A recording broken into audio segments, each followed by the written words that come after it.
Hello friends, welcome back to my channel Tithi's world. So आज मी तुमच्यासोबत शेअर करणार आहे अचानक ठरलेला आमचा मुंबई ते अक्कलकोटचा प्रवास.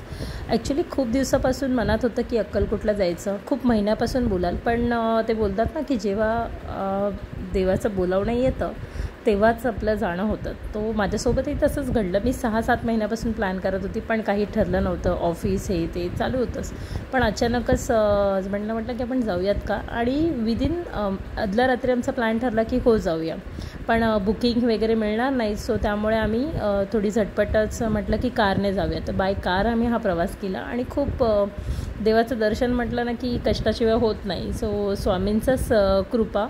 आम्ही लोणावळा घाटामध्ये आमची गाडी ॲक्च्युली खराब झाली, त्यामुळे देवासारखा एक पर्सन आम्हाला धावून आला तिथे आणि त्याच्या थ्रू आम्हाला माहीत पडलं की गाडीचं थोडा प्रॉब्लेम आहे. सो तिथून आम्ही टोचन लावून गाडी गॅरेजला नेली. गॅरेजमध्ये तिथे 3 तास गेले आमचे आणि त्यामुळे मी तिकडचं काही ब्लॉग काढला नाही, बिकॉज सगळे थकलेले होतो. आणि मग सकाळी पुन्हा 4-4:30ला आम्ही पुन्हा अक्कलकोटचा प्रवास चालू केला. इथे रस्त्यात मध्ये भूक लागल्यामुळे आम्ही जोगेश्वरी मिसळ म्हणून हे फेमस ब्रँड आहे तिथे थांबलो. तिथे आम्ही नाश्ता केला. मिसळ स्पेशल मिसळ घेतली होती, पण हे आपल्या मानाने मुंबईच्या मानाने खूप कॉस्टली वाटली मला, पण टेस्ट चांगली होती. आणि इथे मोस्ट ऑफ हेच पदार्थ मिळतात. सो छान वाटलं. इथे तिथी आणि तिच्या आजी यांचं चालू होतं थोडं भजन. सो तेही थोडंसं एन्जॉय करत करत आम्ही निघालो. त्यानंतर पुढे गेल्यानंतर जसं की आम्ही टोल नाक्याच्या इथे थोडं आम्हाला त्रास झाला. म्हणजे टोल नाक्याला इथे आम्ही जे रिचार्ज केलं होतं फास्टॅगचं ते संपलं. सो आम्ही ज्या हायवेने गेलो त्या हायवेमध्ये ते म्हणतात की जर फास्टॅगचा रिचार्ज संपला असेल तर तुम्हाला ते डबल पे करावं लागेल. तर अशा प्रकारे थोडा लुटण्याचा प्रकार वाटला मला, बिकॉज एका ह्याच्यातून मी 620 रुपयाचा आम्ही टोल भरला. 350चा टोल त्यांनी डबल अमाऊंट घेतली आमच्याकडून.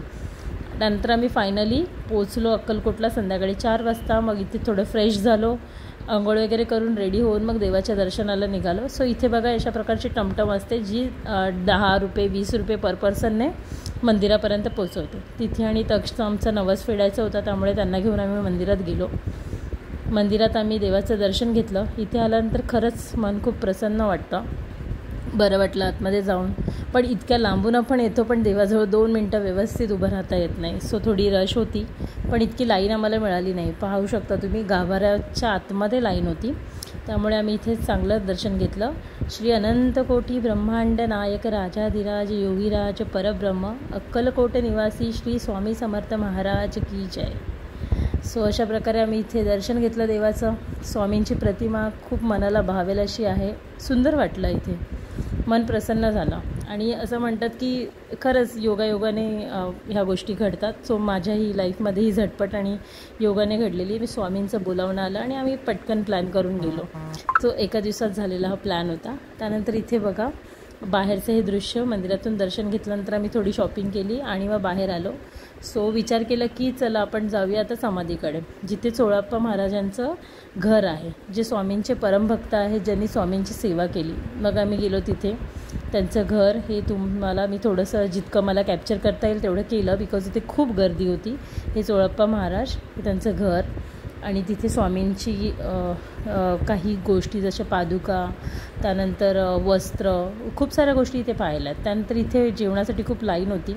मग आम्ही संध्याकाळी थोडं सेलिब्रेशन केलं आणि मग रात्री थोडा आराम करून सकाळी 4 वाजता पुन्हा आम्ही निघालो परतीच्या प्रवासाला मुंबईला. अशा प्रकारे आमचा अक्कलकोट ते मुंबईचा प्रवास खूप सुखद आणि चांगला झाला.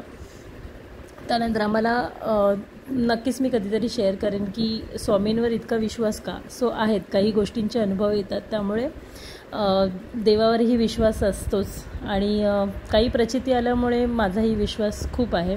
सो स्वामी सदैव आपल्या पाठीशी असतात, त्यामुळे विश्वास ठेवा, कर्मही करत राहा आणि देवही साथ देतातच. सो दोन्ही गोष्टींचा जेव्हा योग जुळून येतो त्यावेळेला सगळ्याच गोष्टी अशक्यही शक्य होतात. आणि स्वामी नेहमीच पाठीशी असतात, त्यामुळे चिंता करू नका. सो अशा प्रकारे आमचा हा प्रवास खूप सुंदर झाला. आणि